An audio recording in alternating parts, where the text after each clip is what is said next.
Ida Dalam Dimade, atau Ida Dalam Sri Aji Dharma Dimatya Kepakisan, atau Batara Dalam Ringguliang, adalah Raja Bali ke-8 dari Wangsa Kepakisan, yang memerintah Bali pada tahun 1635 sampai tahun 1651 Masehi, atau tahun 1557 sampai tahun 1573 Saka, adalah putra dari Raja Dalam Segening.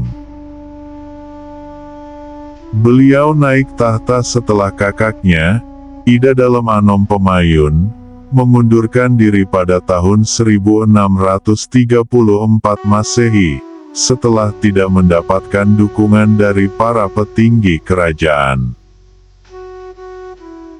Dalam Dimade dikenal sebagai raja terakhir kerajaan Gel-Gel dari Wangsa Kepakisan, sebelum akhirnya dikudeta oleh Perdana Menteri Kerajaan, Gusti Agung Maruti pada tahun 1651 Masehi. Beliau bersama keluarga dan petinggi kerajaan yang masih setia, seperti Ki Gusti Ngurah Abian Tubuh, Ki Gusti Ngurah Kuntang Gurna, Ki Gusti Ngurah Tubuh, Ki Duku Pemedilan dan Mekel Ayung, berhasil menyingkir dari Istana Puri Agung Swekalingar Sapura dan tinggal dalam pengasingannya di desa kecil bernama Guliang, daerah Kabupaten Bangli sekarang.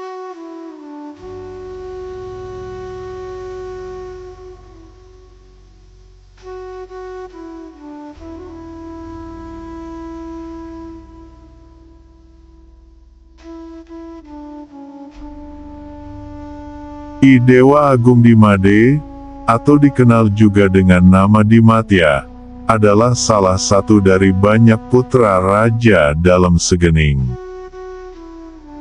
Nama ibu dari Dewa Agung Dimade tidak diketahui secara pasti, tetapi beberapa pendapat menyebutkan bahwa ia dilahirkan dari seorang permaisuri.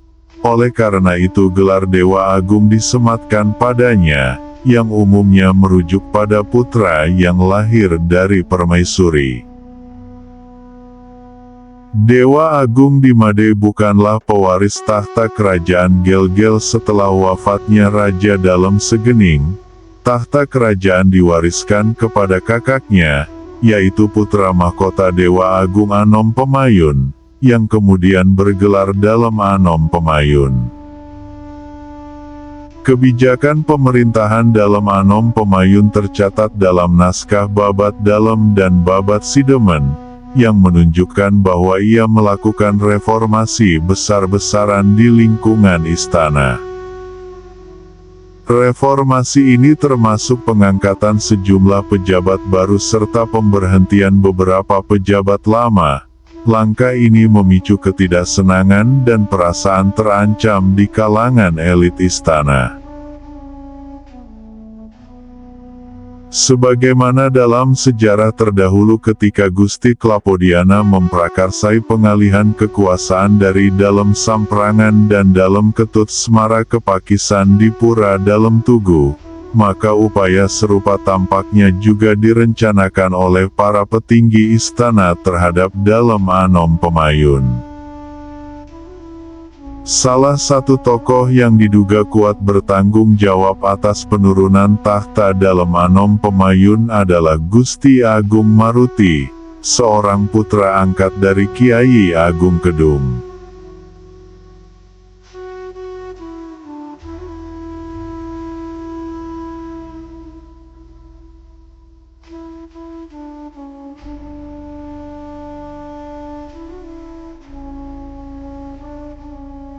Sumber-sumber yang menyebutkan era pemerintahan Dalam Dimade cukup banyak sehingga memberikan gambaran yang baik pada era pemerintahannya. Sumber tersebut diambil baik dari teks tradisional Bali, catatan Makassar, Mataram, hingga laporan VOC. Namun, yang paling dominan adalah sumber lokal, seperti Babat dalam teks keraton yang menceritakan silsilah raja-raja Bali Wangsa Kepakisan dan legasi mereka. Ida Dewa Agung di Made mulai mendapat dukungan luas dari para pembesar kerajaan, sehingga kakaknya, Ida Dalem Anom Pemayun, memilih untuk meninggalkan Gel-Gel dan menetap di Purasi. Ia kemudian naik tahta dan bergelar Sri Aji Dharma di Madhya Kepakisan, atau lebih dikenal sebagai Ida Dalem di Made. Banyak catatan yang menyebutkan legasi dan peran Ida Dalem di Made selama masa pemerintahannya. Berdasarkan catatan-catatan tersebut, ia digambarkan sebagai raja yang cukup aktif dalam percaturan politik di Kepulauan Nusa Tenggara dan Jawa Timur. Beberapa legasinya adalah perannya dalam membendung pasukan luar yang ingin menyerang Bali. Namun menjelang akhir pemerintahannya, Ida Dalem di Made disebut menjadi sangat tergantung kepada Perdana Menterinya, Gusti Agung Maruti. Ketergantungan ini menimbulkan kekecewaan di kalangan para pejabat istana lainnya, dan menjadi salah satu sebab melemahnya otoritas pusat kerajaan di Gel-Gel.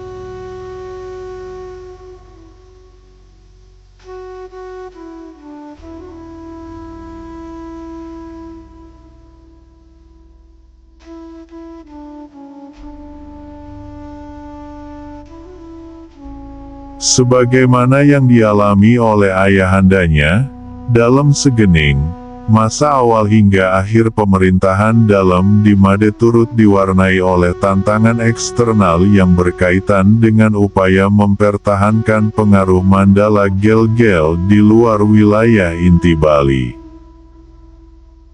Di bagian barat, kawasan Blambangan di Jawa Timur kerap menjadi sasaran ekspansi Kesultanan Mataram, sehingga memicu permintaan bantuan berulang kali dari penguasa Blambangan kepada Istana Gel-Gel. Sementara itu di wilayah timur, kekuasaan Makassar dari Sulawesi mulai menekan dominasi Gel-Gel di Lombok dan Sumbawa. Situasi ini memperlihatkan Dalem di Made berusaha mempertahankan status Gel-Gel sebagai kekuatan politik dan budaya Hindu-Buddha yang tersisa pasca keruntuhan Majapahit.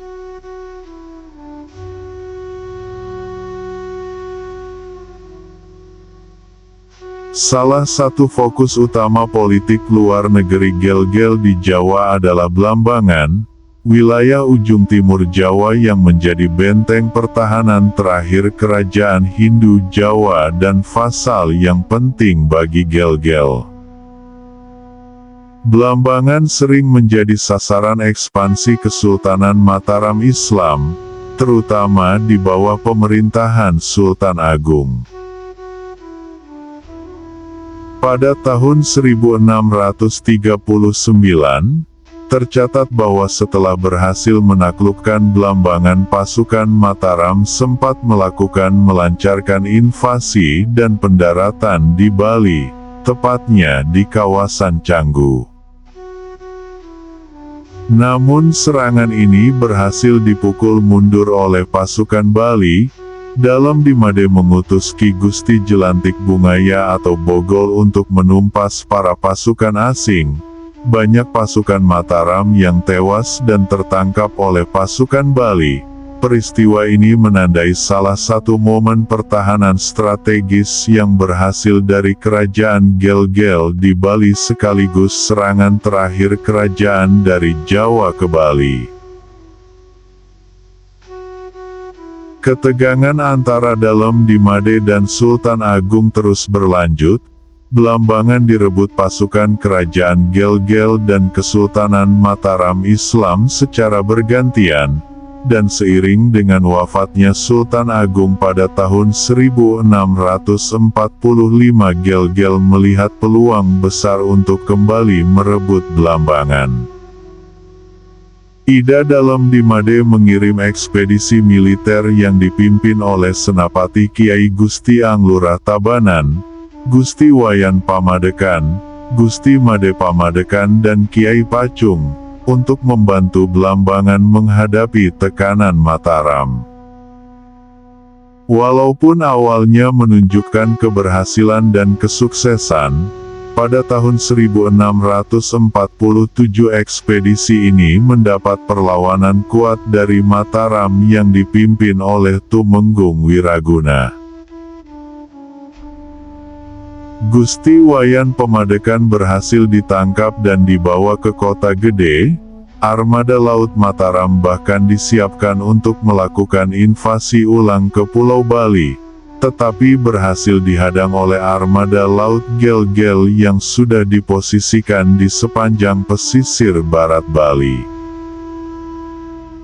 Kontak diplomatik antara kerajaan Gel-Gel dan VOC di Batavia juga terjadi dalam bentuk surat menyurat mengenai kemungkinan pembentukan aliansi melawan Mataram Islam. Namun rencana ini tidak pernah terrealisasi karena situasi politik keduanya yang terus berubah.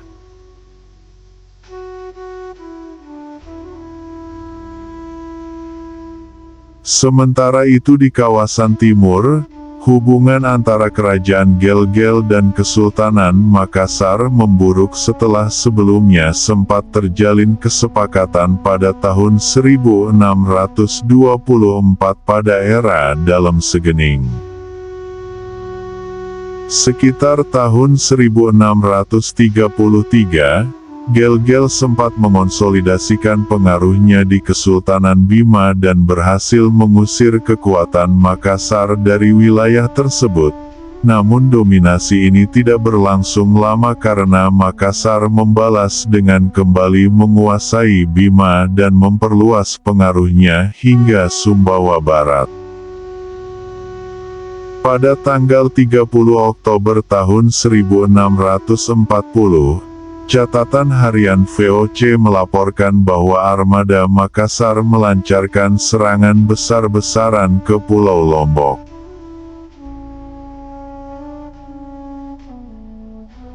Di pulau itu rakyat Sasak digambarkan melakukan perlawanan sengit dan berhasil memukul mundur pasukan Makassar, tetapi sepertinya pasukan Sumbawa Makassar berhasil membuat basis militernya di Lombok Timur. Pada tahun 1640 Dalem di Made sempat mengutus pasukan Bali untuk merebut kembali wilayah Selaparang di Lombok Timur, namun berhasil dipukul mundur oleh pasukan Sasak berkat bantuan Sumbawa Makassar, sehingga pasukan Bali tertahan di Lombok Barat pada tanggal 14 Oktober tahun 1641.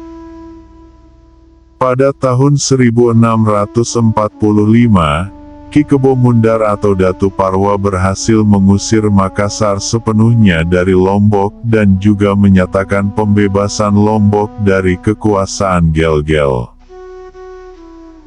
Menyikapi hal tersebut, Ida Dalem di Made mengirim Kiai Gusti Anglurah Tabanan, Kiai Anom Telabah dan Gusti Agung Maruti pada tahun 1645, dengan kekuatan militer yang besar.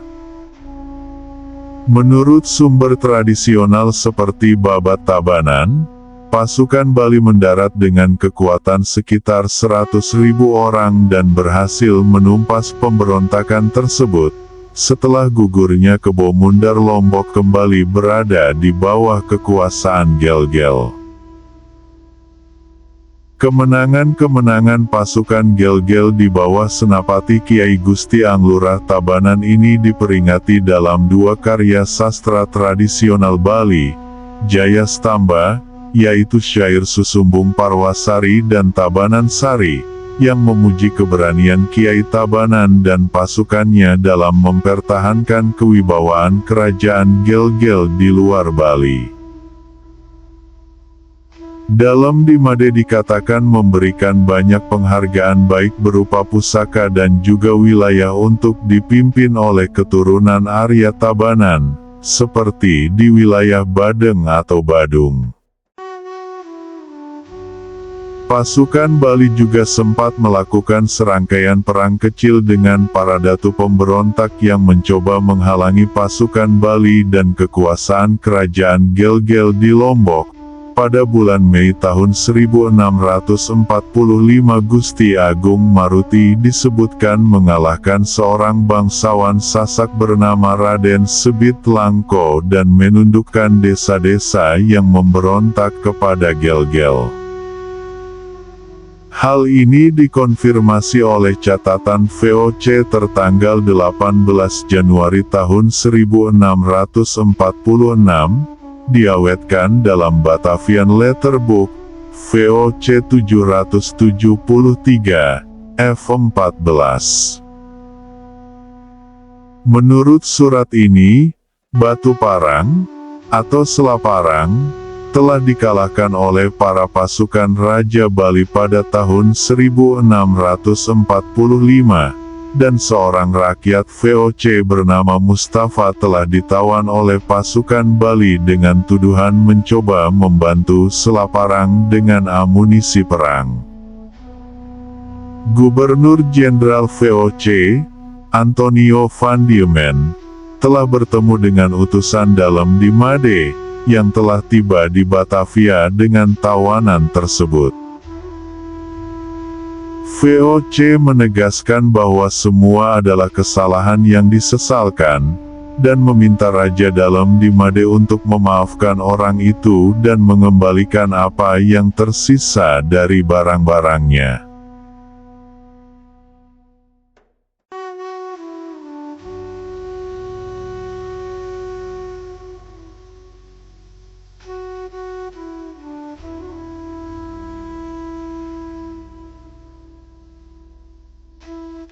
Kisah mengenai akhir pemerintahan Dalam di Made tercatat dalam salah satu teks tradisional Bali yang bersumber dari lingkungan istana, yaitu Babat Dalam. Bagian terakhir teks ini memberikan gambaran mengenai dinamika politik yang terjadi menjelang keruntuhan kekuasaan Raja Dalam di Made di Kerajaan Gel-Gel.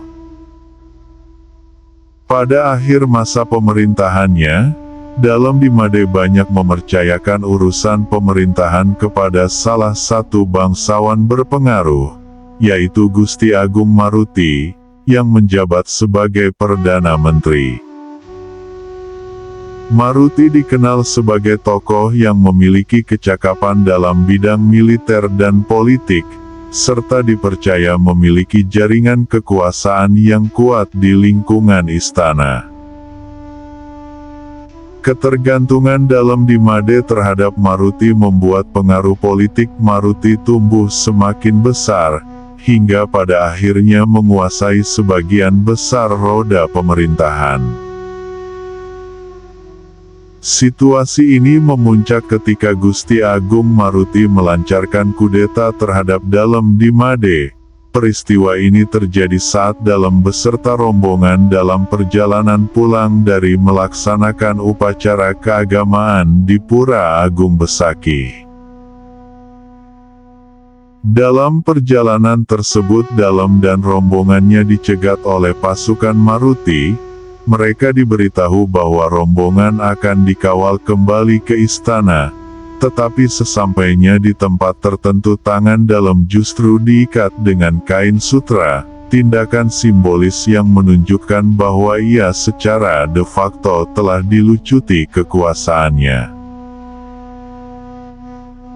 Peristiwa penahanan Dalam ini segera terdengar oleh para pembesar dan bangsawan Gel-Gel, menyadari bahwa tindakan Gusti Agung Maruti merupakan bentuk pemberontakan. Mereka bersiap melakukan perlawanan dengan cara militer.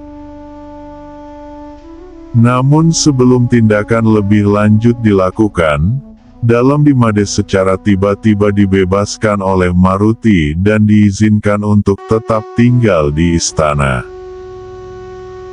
Meskipun tampak bebas, Dalam di Made dan keluarganya sebenarnya hidup dalam pengawasan ketat, karena seluruh area Istana Puri Agung Swekalinggar Sapura telah dikepung oleh pasukan Gusti Agung Maruti.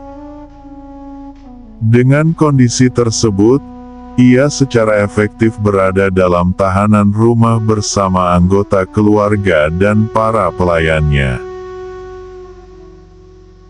Setelah memastikan bahwa Dalem tidak lagi memiliki kekuatan politik dan militer, Gusti Agung Maruti secara resmi mengambil alih pemerintahan. Ia berdalih bahwa kepemimpinan Dalem di Made sudah melemah karena usia lanjut dan tidak lagi mampu mengatur kerajaan dengan efektif. Namun langkah ini ditolak oleh sejumlah bangsawan dan pejabat istana yang masih setia kepada Wangsa Kepakisan, seperti Ki Gusti Ngurah Abiyantubuh, Ki Gusti Ngurah Kuntanggurna, Ki Gusti Ngurah Tubuh, Ki Duku Pemedilan dan Mekel Ayung. Sebagai bentuk penolakan, mereka memilih meninggalkan Gel-Gel dan menarik dukungan dari pemerintahan yang dipimpin oleh Maruti. Motivasi sesungguhnya dari kudeta Gusti Agung Maruti masih belum diketahui secara pasti, sebab tidak ada catatan rinci mengenai latar belakang maupun tujuan strategis dari pengambilalihan kekuasaan tersebut. Sebuah pendapat mengatakan bahwa Dewa Pacekan kemungkinan besar ikut andil dalam kudeta ini karena ia disebutkan sebagai raja pada teks-teks VOC. Meskipun begitu, Babat Dalem mencatat bahwa Dalem di Made akhirnya berhasil melarikan diri dari istana pada malam hari. Dalam pelariannya ia hanya sempat membawa sebagian kecil harta kerajaan dan beberapa pusaka warisan kerajaan Gel-Gel. Pelarian ini diikuti oleh sekelompok rakyat yang setia serta anggota keluarga dan para petinggi kerajaan. Pada tahun 1651, Dalem di Made dikabarkan menetap di Desa Guliang, sebuah daerah yang terletak di kawasan Bali bagian tengah. Di tempat pengasingannya tersebut ia tidak sendirian. Dalem di Made didampingi oleh sejumlah tokoh penting kerajaan, termasuk Ki Gusti Ngurah Abiyantubuh atau Ki Jumbuh, keturunan Sri Arya Kutawaringin dan Kiai Gusti Ngurah Kuntanggurna, seorang demung atau pejabat tinggi yang sebelumnya bertugas di Desa Pekandelan, Klungkung. Selain itu beberapa putranya juga turut bersama, antara lain Idai Dewa Agung Pemayun selaku putra mahkota, serta Idai Dewa Agung Jambe dan I Dewa Ketut. Pengasingan mereka digambarkan dalam teks tradisional sebagai menyerupai kisah Panca Pandawa yang mengungsi ke negeri Wirata dalam Wiracarita Mahabharata, sebuah analogi yang memberikan nuansa heroik dan suci terhadap penderitaan raja beserta pengikutnya. Dalem di Made menghabiskan sisa hidupnya di Desa Guliang dan akhirnya wafat di sana. Ia kemudian didarmakan di Pura Dalem di Made Guliang dan dikenal sebagai Batara Dalem Ring Guliang. Wafatnya Dalem di Made juga secara simbolik menandai berakhirnya kekuasaan Wangsa Kepakisan atas kerajaan Gel-Gel, Wangsa yang sebelumnya didirikan oleh Sri Aji Kresna Kepakisan dan kerajaan yang dibangun oleh Dalem Ketut Semara Kepakisan. Pasca wafatnya sang raja, para pangeran yang mengikutinya mengambil jalan hidup yang berbeda. Idai Dewa Agung Pemayun memilih menjauh dari dunia politik dan kekuasaan. Ia menjalani kehidupan sebagai pendeta di pedalaman Bali dan melepaskan klaim atas tahta kerajaan. Sebaliknya, adiknya, Idai Dewa Agung Jambe, memilih untuk meninggalkan Guliang dan mengembara ke arah barat Bali hingga menetap di daerah yang dikenal sebagai Singarsa, Di sana ia mulai menyusun kekuatan dan strategi untuk melakukan perlawanan terhadap Gusti Agung Maruti, yang telah merebut kekuasaan secara sepihak.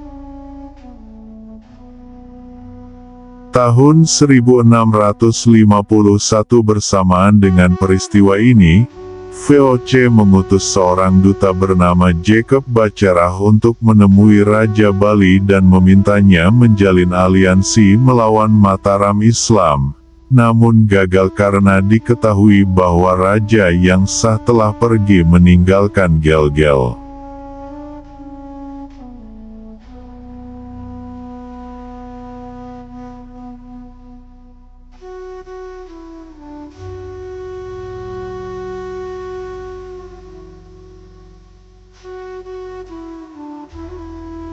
Sumber-sumber non-Bali menunjukkan bahwa pada dekade 1630-an, kerajaan Gelgel masih mempertahankan pengaruhnya atas beberapa wilayah di luar Bali, yakni Blambangan di Jawa Timur, serta Lombok dan Sumbawa, termasuk wilayah timurnya, Bima. Upaya perusahaan Hindia Timur Belanda, VOC, untuk menjalin aliansi politik dengan Gelgel pada tahun 1633, terutama sebagai tandingan terhadap kekuatan Kesultanan Mataram, tidak membuahkan hasil. Namun demikian dalam kurun waktu 1635 hingga 1647, Kerajaan Gelgel dikabarkan terlibat dalam sejumlah konflik militer secara langsung dengan Mataram terkait perebutan kekuasaan atas Blambangan. Dalam dinamika tersebut Gelgel berhasil mempertahankan pengaruhnya di wilayah tersebut. Hal ini juga ditemukan dalam teks-teks tradisional Bali. Catatan Belanda menyebutkan bahwa karena perginya seorang penguasa Gelgel pada tahun 1651 memicu instabilitas internal di Bali, hal ini kerap dikaitkan dengan pemberontakan Maruti dan Dalem di Made mengasingkan diri di Guliang. Sejak tahun 1665, VOC mulai menjalin komunikasi dengan penguasa baru Gelgel, yakni Anglura Agung, yang menurut sumber Bali dan Belanda gugur dalam pertempuran pada tahun 1686. Tanggal pasti berakhirnya era Dalem di Made masih menjadi perdebatan.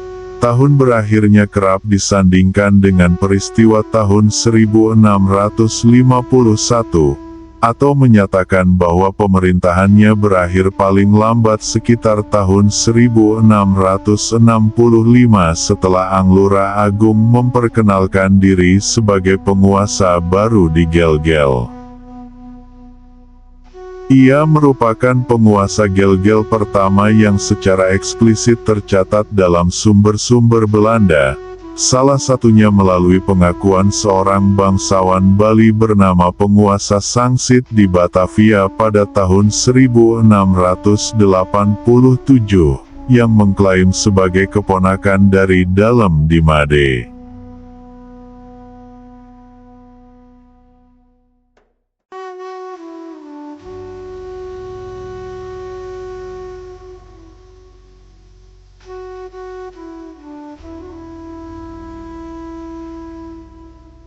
Menurut catatan dalam Babat Dalem, Dalem di Made dikenal memiliki banyak istri, namun hanya 9 orang istri yang secara eksplisit disebutkan dalam teks tersebut.